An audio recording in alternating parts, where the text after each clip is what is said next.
Hello friends, welcome back to our channel Padh Le with sure. तो आज की वीडियो में हम लोग पढ़ेंगे क्लास 7 इंग्लिश चैप्टर नंबर 3 जो कि है गोलू ग्रोज आर नोज। तो आज के इस वीडियो से हम लोग क्लास 7 इंग्लिश का जो चैप्टर नंबर 3 है गोलू ग्रोज आर नोज उसे स्टार्ट करने वाले हैं। तो चलिए शुरू करते हैं। Long long ago the elephant had no trunk, he had only a bulgy nose as big as a boot. He could wiggle it from side to side, but couldn't pick up things with it. There was a baby elephant called Golu. He too had no trunk, but only a bulgy nose, as small as a small boot. Golu was full of questions. He asked his tall aunt, the ostrich, "Why don't you ever fly like other birds?" Then he asked his tall uncle, the giraffe, what makes your skin so spotty?"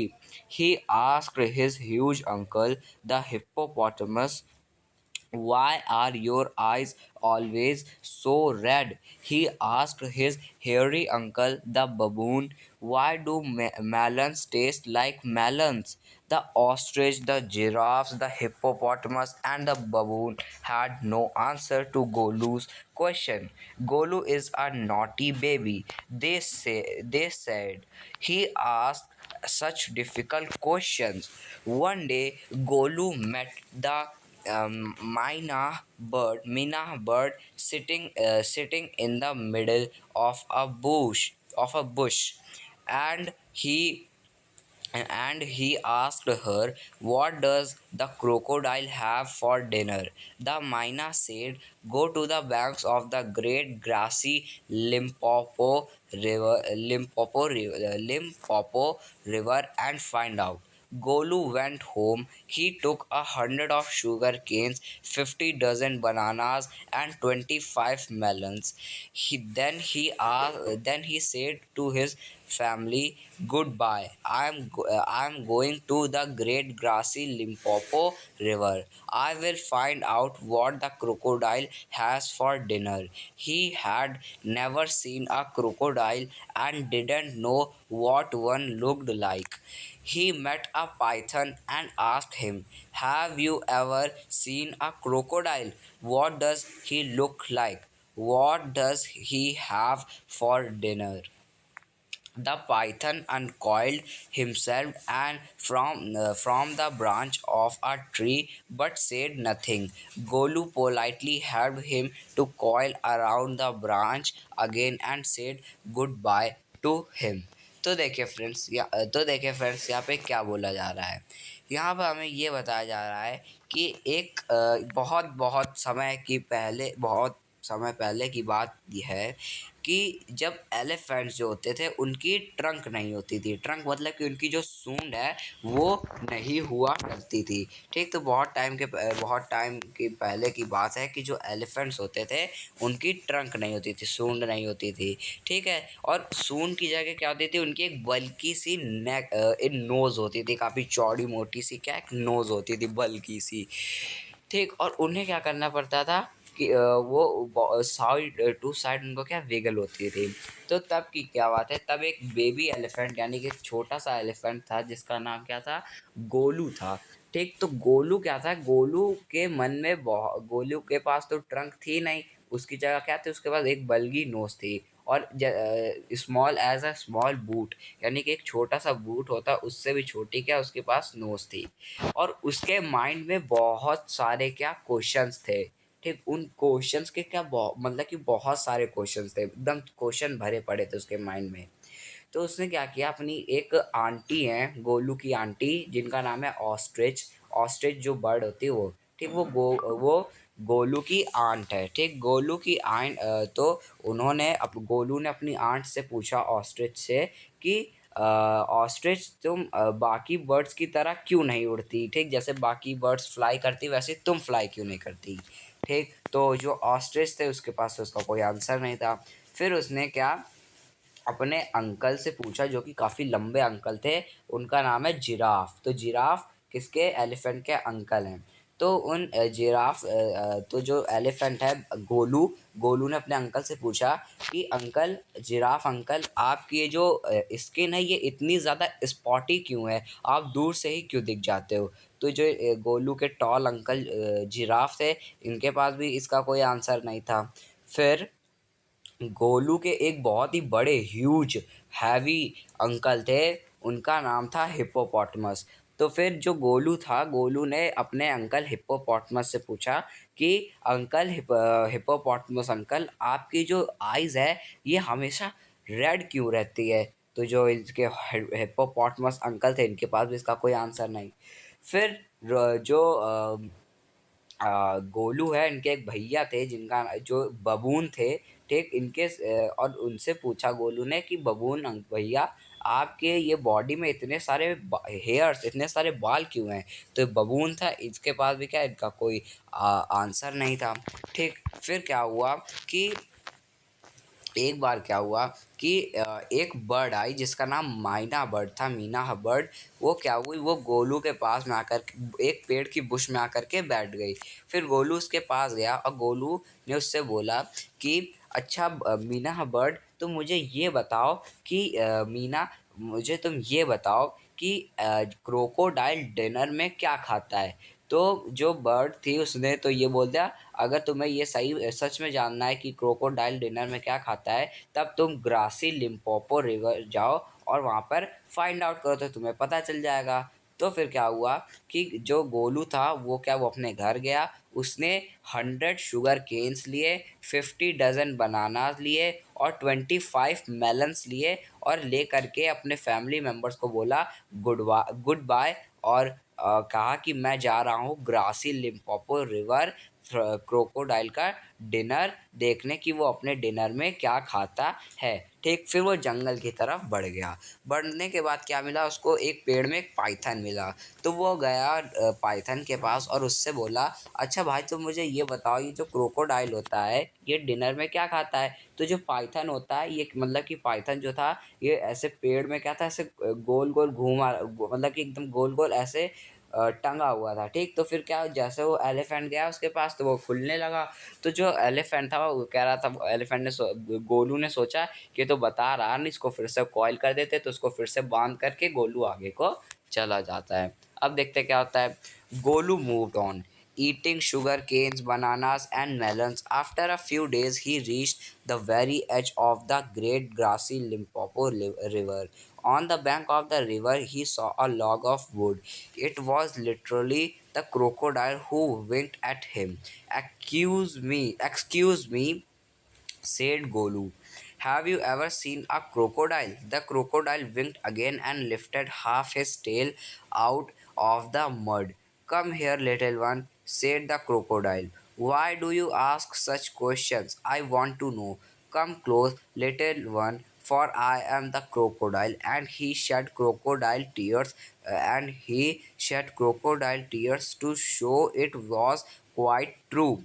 Golu was afraid, but he sat down on the bank and said, you are the very person I was looking for. Please tell me what you have for dinner. Come on here, little one. I will whisper the answer to you, said the crocodile.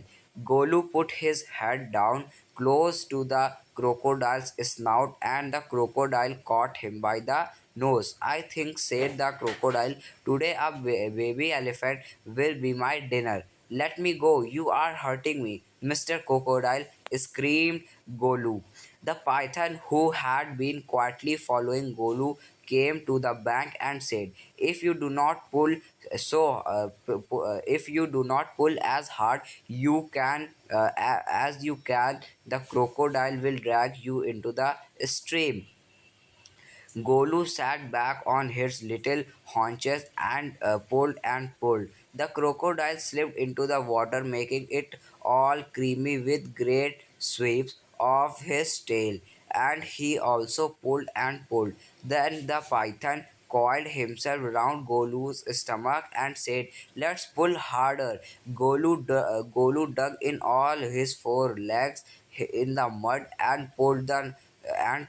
The nose kept on stretching, and each pull the nose grew nose grew longer and longer, and it hurt Golu. The nose was now 5 feet long, but it was free at last.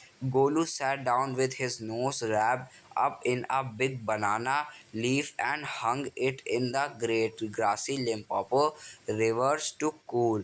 Golu sat there for 2 days waiting for his nose to cool and to shrink. It grew cool, but it didn't shrink. At the end of the second day, a fly came and stung Golu on the shoulder.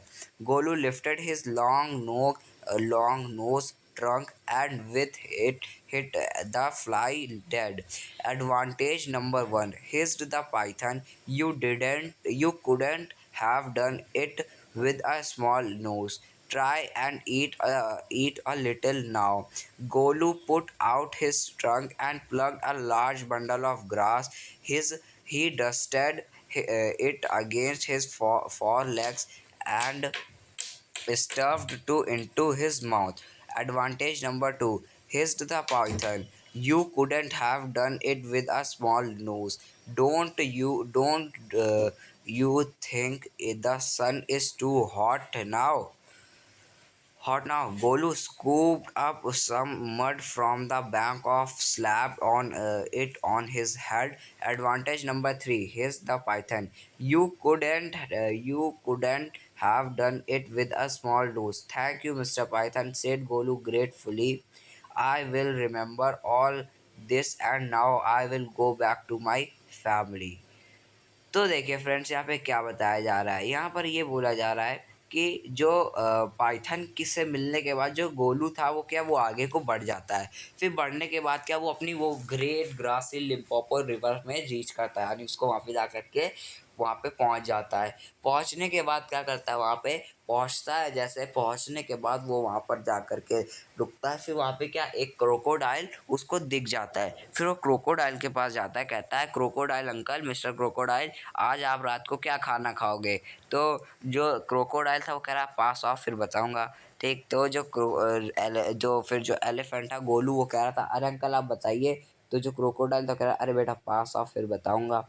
तो गोलू जो था वो थोड़ा पास चला गया। फिर बोला uncle आज आप क्या खाएंगे? तो क्रोकोडाइल था वो कह रहा था बेटा पास ऑफ फिर बताऊंगा। तो फिर क्या होने लगा, जो गोलू था वो बिल्कुल ही पास चला गया। फिर क्या हुआ कि क्रोकोडाइल ने बोला कि क्रोकोडाइल ने एकदम अचानक से जो गोलू की नाक थी नोक उसको जा कर के पकड़ लिया और पकड़ के खींच लिया अंदर की तरफ, और फिर बोला बेटा आज मैं एलिफेंट खाऊंगा, बेबी एलिफेंट। तो गोलू को लगा दे तो मेरे को खाएगा। तो गोलू ने क्या किया, अपनी नाक को मतलब कि क्रोकोडाइल ने गोलू की नाक पकड़ ली थी। तो गोलू एकदम पीछे को भागा तो उससे वो अपनी नाक के मदद से क्या वो मतलब कि उसकी नाक स्ट्रेच होने लगी थी। वो बहुत जितना वो पीछे जा रहा था उतनी उसकी नाक जो नोज थी वो स्ट्रेच होने लगी थी। फिर वो इतनी स्ट्रेच हो गई कि वो क्या उसकी ट्रंक बन गई। फिर क्या हुआ कि उसकी ट्रंक आ गई। उसके बाद क्या हुआ, ट्रंक आने के बाद जो क्रोकोडाइल था वो वहाँ से चला जाता है। फिर उसके बाद जो पाइथन मतलब कि फिर जो गोलू था उसने सोचा अच्छा ही तो मेरी नाक इतनी लंबी हो गई, 2 दिन के लिए यहीं छोड़ देता हूँ, मतलब कि 2 दिन तक रुक जाता हूँ तो ये जो नाक है मेरी ये वापस से क्या कम हो जाएगी। ठीक है, तो 2 दिन तक वहीं बैठा रहा। फिर कुछ नहीं हुआ। फिर क्या हुआ कि एक मक्खी आई, हाउस फ्लाई, वो आकर के किसके बगल में बैठ मतलब कि गोलू के शोल्डर में बैठ गई। तो गोलू ने क्या किया, अपनी ट्रंक को हिलाया और अपनी मक्खी के ऊपर मारा तो मक्खी वहीं पे मर गई। फिर वहाँ पे पाइथन आता है और वो हिस करते ऐसे होता है, ऐसे करते हुए बोला कि एडवांटेज नंबर वन, यानी कि अब ट्रंक के एडवांटेज वो बताने लगा। गोलू पाइथन ट्रंक के एडवांटेज बताने लगा। क्या एडवांटेज बताने लगा? बोलने लगा देखो अब तुम इससे छोटी सी छोटी चीज़ को अपनी ट्रंक की मदद से खा सकते हो, advantage number one. Advantage number two फिर क्या है कि इससे अब तुमको कोई चीज़ खाने में दिक्कत नहीं होगी, छोटी से छोटी चीज़, और इससे तुम किसी भी चीज़ को लिफ्ट करके उठा सकते हो, गिरा सकते हो, ये तुम्हारी बहुत मदद करेगी। ठीक है। और फिर एडवांटेज नंबर थ्री कि कि ये सारा जो काम तुम अभी कर पा रहे हो ये अपनी छोटी नाक से कभी ना कर पाते। तो ये जो हमारा एलिफेंट था इसने बोला थैंक यू अंकल आपने मुझे ये बताया।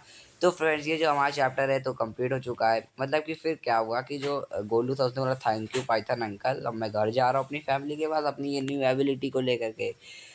तो फ्रेंड्स ये जो हमारा चैप्टर है तो कंप्लीट हो चुका है। इस चैप्टर के जो क्वेश्चन आंसर है वो हम लोग करेंगे नेक्स्ट वीडियो में। आज की इस वीडियो में इतना ही, मिलेंगे नेक्स्ट वीडियो में नेक्स्ट चैप्टर के साथ। तब तक के लिए थैंक यू वेरी मच।